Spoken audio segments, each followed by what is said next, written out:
One thing that I've learned that's really important is that the old story has to end before the new story can begin. And if I'm interacting with somebody who's still in this old story, and it's not just like two stories, and these stories have many dimensions and different people live out different parts of these stories in different ways. So like, I'm not like going around saying, well, I'm in the new story and you're not, I'm saying that certain aspects of the new story I'm living in right now, other aspects that might even be invisible to me, I'm still in the old story. But anyway, so if I'm interacting with somebody and they're saying, hey, Charles, I really want to get my third BMW. It's going to be great. I'm going to be happy. I'm going to be a success. I really want to be a success. I'm not going to say, well, you're bad. You shouldn't do that. BMWs pollute the environment, et cetera, et cetera. I might even say, good for you. Great. You go for that. Because I want them to live out and complete the story that they're in. And so for the older generation, maybe that story is not done yet. The stories have these dynamics. And towards the end of the story, you get a crisis and a climax, and then a denouement, And I think what's happening with the converging crises of our age is that many, many, many people all at the same time are reaching this crisis point. Most people don't really change very much until their world falls apart. They have a big health crisis, a divorce, bankruptcy, something happens and the world falls apart. And then they're open to a new story, open to something new. This is happening on a collective level now for humanity. You can look at the economy, the financial crisis, the authorities are doing the best they can to keep the system going as it is. That's what the bailouts are about.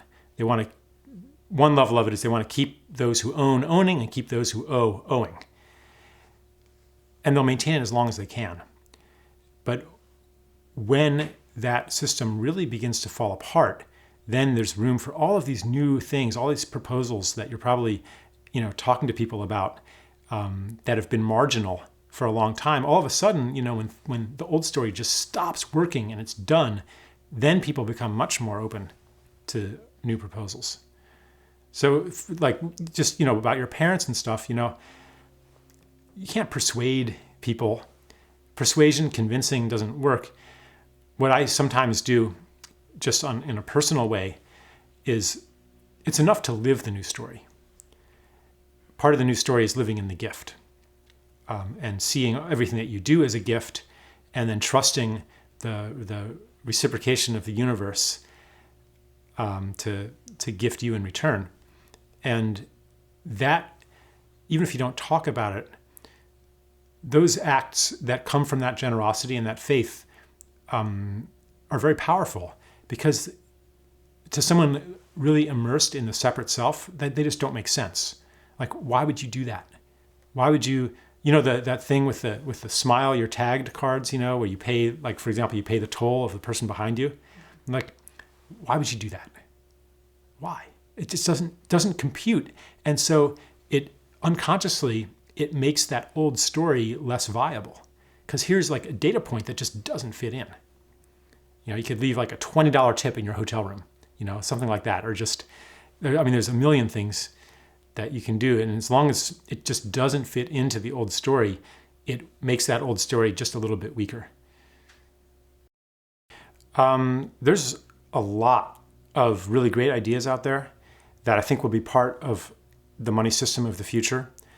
For one thing, I think the money system of the future will cover a smaller realm than the money system of today. A lot of things that we use money for exchange today, we will no longer exchange on a money basis, but it'll be on an outright non-quantified gift basis.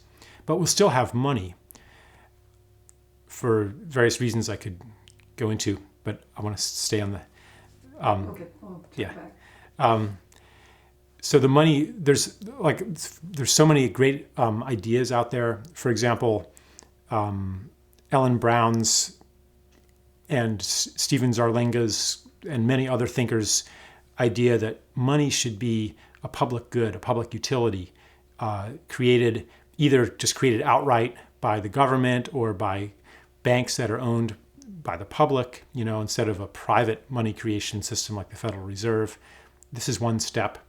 Then there's more grassroots stuff, local currencies, mutual credit currencies, credit clearing cooperatives, things like that people like Tom Greco are talking about. And then, time banking and barter systems. There's tons of stuff out there.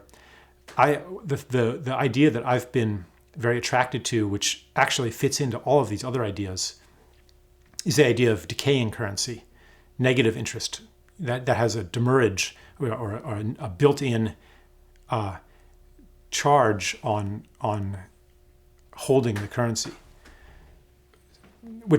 Because today money is different from every other substance in the universe. Anything else will decay over time. If I have some loaves of bread, for example, they'll go stale, but not if I have dollars. And we could talk about inflation, but if I invest them in interest, they'll grow over time, not decay. And that makes money different from anything in nature. With money, okay, like say I had 10 loaves of bread right now, and you're hungry, and I'm not. I have plenty of bread, and it's going to go bad. So I'm totally happy to give you or lend you 5 loaves of bread. And it could be on a formal monetary basis where you give me an IOU for 5 loaves of bread, or I could just trust that you'll be grateful. And if you see me in need in the future, you will give me something that I need. Because I'd much rather have 5 fresh loaves of bread in the future than I would have 10 today or 5 today that are going to go bad. So if money has the same loss properties, if it's subject to losses like that, then money will be treated the same way by people. And if I have more money than I need, I'd be happy to lend it to you even at 0 interest, because I don't need it. I don't want to keep it around. It's just going to go bad. So that kind of money, a demurrage, that's called, that negative interest rate is called demurrage by some people, or a decaying currency. It encourages us to treat money as in the same way that we would treat something else that goes bad.